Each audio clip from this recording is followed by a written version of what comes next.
제가 올해 100여 건의 강의 중에 가장 많은 주제가 IoT였습니다.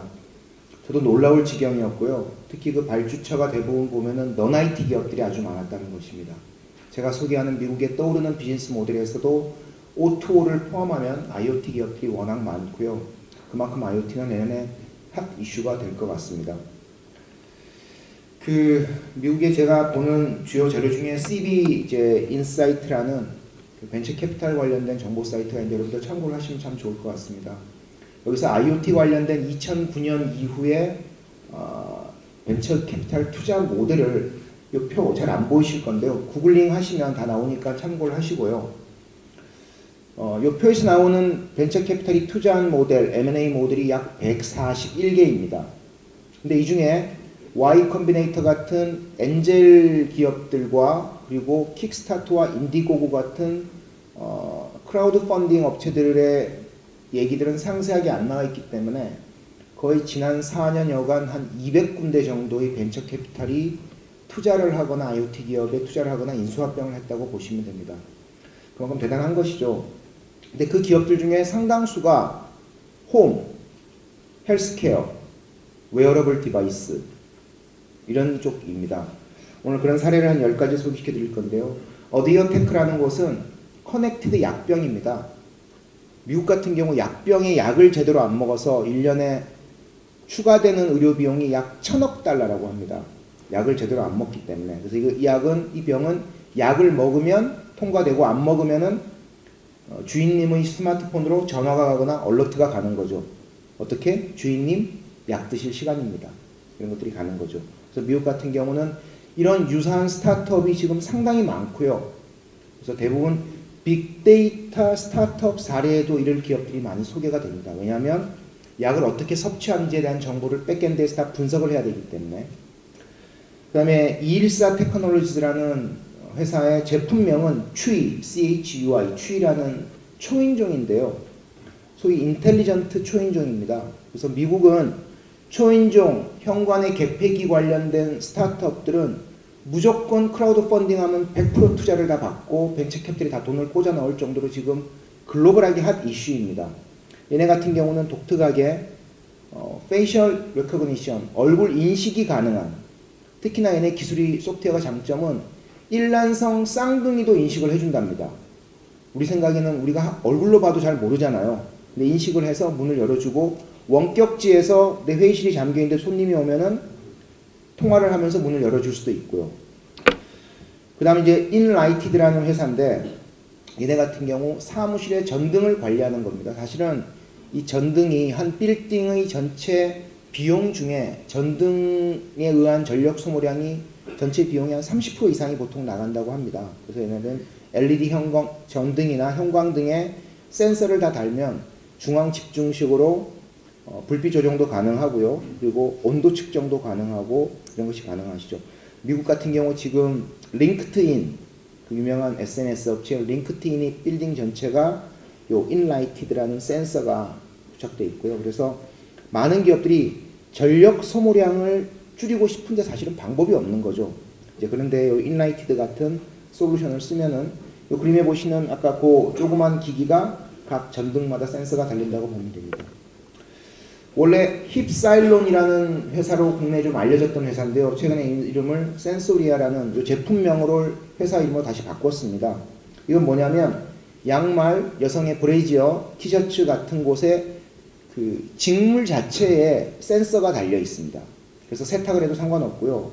그래서 예를 들면은 뛰다 보면은 몇 걸음을 걸었는지 칼로리 소모량이 어떤지를 알 수도 있는데 이 제품이 주목받는 이유는 사실 불편하죠. 양말을 신어야 되니까. 근데 양말 밑에 있는 저 조그만 그 센서 같은 게 어떤 역할을 하냐면 발걸음을 제대로 내딛고 있는지 운동선수 같은 경우에 특히 부상을 방지할 수 있는 보폭의 패턴 이런 것들을 분석해서 알려주기 때문에 운동선수들이 워낙 좋아하는 기기라고 합니다. 국내 일반인들은 그냥 간편한 웨어러블 디바이스를 쓰면 되기 때문에 일반인용은 아닌 것 같고요. 다음에 휴머복스, 50초가 정말 숨이 차네요. 휴머복스라는 제품은 IoT 생태계를 위한 제품이라고 보시면 됩니다. 그러니까 무선 충전 기기인 거죠.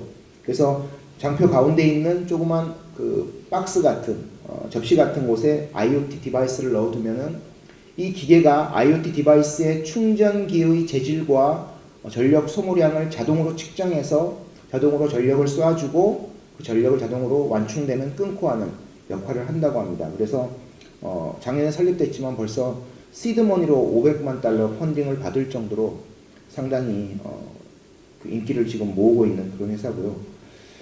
다음은 요 뉴라라는 곳인데요. 소프트웨어를 연구하시는 분들은 IoT 시장의 뉴라는 반드시 벤치마킹을 하실 필요가 있습니다.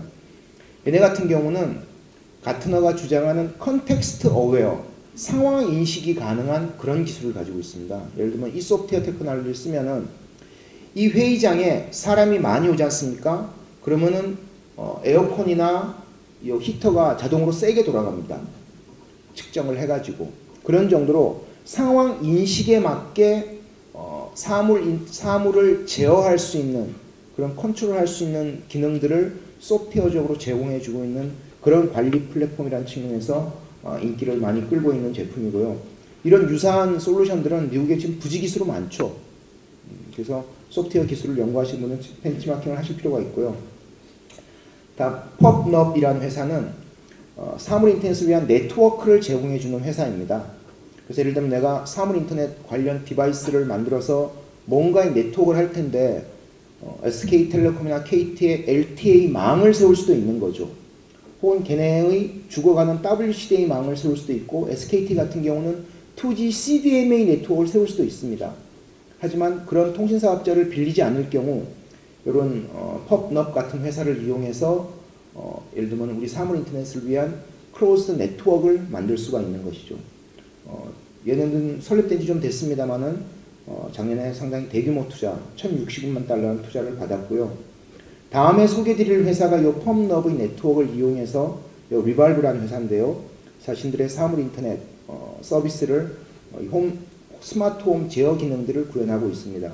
얘네 같은 경우는 지금 미국의 사물 인터넷 회사 중에 스마트 홈 회사는 제가 조사한 바에 따르면 만들어지는 족족 벤처 캐피탈이 투자를 하고 있습니다. 그만큼 엄청난 기회의 땅이고요. 제가 보기엔 아마 내년부터 국내에서도 엄청난 시장이 열릴 가능성이 있다고 생각합니다. 그만큼 응용할 수 있는 분야가 많다는 것이죠.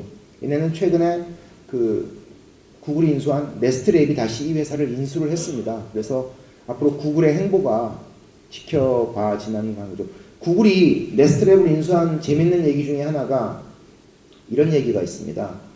자기 네스트랩을 쓰는 고객이 가정의 온도를 갑자기 18도 이하로 낮춘다 그러면 구글이 그 고객의 빅데이터를 분석해서 대출 메시지를 보내준답니다. 이 추운 겨울날 온도를 낮출 정도로 돈이 없는 집이구나. 그러니까 이 사람은 대출이 필요하다. 이런 빅데이터로 응용할 수 있는 시나리오까지 미국에서 막 나올 정도고요. 펜파이큐라는 회사는 소위 얘기하는 이제 빅데이터 솔루션 회사죠. 사물 인터넷에서 나오는 수없이 많은 데이터들을 클라우드 기반으로 분석을 하는 그런 솔루션입니다. 국내 같은 경우는 어쨌든 사물 인터넷 시장이 열린다면은 사물 인터넷 데이터 분석 시장은 클라우드 기반으로 열릴 가능성이 높다는 게 제 개인적 생각이고요. 작년에 320만 달러 받은 걸, 그러니까 20만 달러 투자 받은 거 보면 이제 벤처 캐피탈들이 본격적으로 시장이 열린다고 확신을 하고 있는 것 같습니다. 다음은 띠어트로라는 회사인데요. 얘네는 재밌습니다. 이거는 O2O와 관련된 회사이기도 한데요. 보통 매장의 그 알바생들은 워키토키를 많이 가지고 있습니다. 큰 매장 같은 경우는. 근데 기존의 워키토키의 가장 큰 문제는 뭐냐면 인하우스 레거시 시스템, 미션 크리티컬 시스템하고 인터페이스가 안 된다는 거예요. 워키토키는 일방적인 통화만 되는 거죠. 근데 예를 들면 매대에서 박석이랑 고객이 와서 야, 이 맥주 하나짜리 말고 6개 클라우드 박스로 줘 그랬는데 그 친구가 뒤에 창고에 물건이 있는지를 확인하려면은 워키토키라는 수밖에 없지 않습니까? 근데 그럴 필요가 없는 거죠.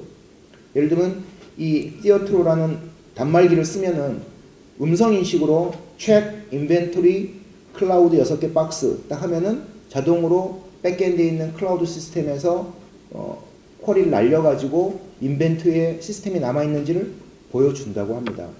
그래서 그런 측면에서 기존 인하우스, 그러니까 인도어 커뮤니케이션을 활발하게 하는 그런 제품이고요. 오늘 짧은 시간에 10개 사례를 제가 좀 빠르게 말씀을 드렸는데 응용 분야를 보시면 스마트 홈, 그리고 리테일 테크, 그리고 웨어러블 디바이스 등등 정말 다양한 영역이 있고요. 가장 주목하실 영역은 스마트 홈입니다. 지금 전 세계 한 200여 군데 최근 2009년 이후에 벤처 캐피탈 투자 사례 중에 제가 숫자를 다 세보진 않았지만 제 강의 장표에 가장 많이 나오는 사례가 스마트 홈이고요. 그 스마트 홈 역시 인수합 비용도 많고 신규 사업 진출도 아주 활발하다는 것이죠. 그래서 IoT 사업을 하시려면 절대 한국 시장을 타깃으로 하지 마시고 애초에 처음부터 미국 시장을 타깃으로 하시면 제가 보기엔 충분히 가능성이 있어 보입니다. 그런 여러분께 좋은 기회가 오기를 마지막으로 기원드리면서 발표를 마치도록 하겠습니다. 감사합니다.